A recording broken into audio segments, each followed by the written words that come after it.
چې فارغ شوي د مزدورانو، کارګرو، انجنیرانو، ناحیې امیرانو، وکیلانو، د حاجیانو صاحبانو الله رب العالمین د ټولو په کورو کې خیر او برکت واچوي. صلی الله تعالی علی خیر خلقه محمد و آله وصحبه. ستاسو د ټولو د مبارک کندهار ښاروالي د ښار په 14مه ناحیه دریم ګذر کې 7 کوڅې په اساسي ډول ورغولې.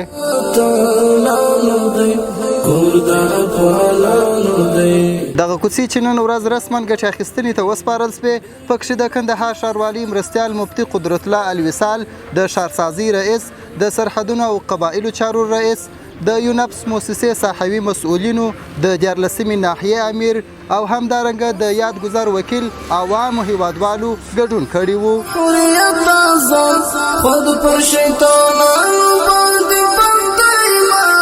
دغه کوڅې چې تقریبا 804 متره اوږدوالی او د مختلفو عرضونو درلودونکي دي، پکښې 200 کسانو ته په غیر مسلکي ډول او 23 کسانو ته په مسلکي ډول د کار کولو زمینه برابره شوې وه.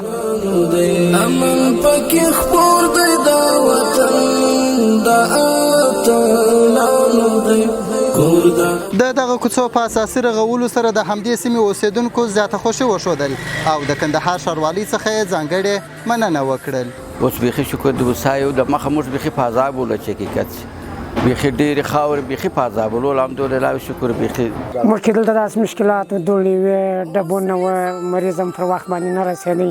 اوس الحمدلله ښاروالۍ د مسؤلینو سم ډېره مننه چې دلته همکاري د دې خلکو سره وکړله. په خپل مالي لګښت د کورو والا نه سوی جوړولی، نو دا ښاروالۍ والا همکاري وکړله.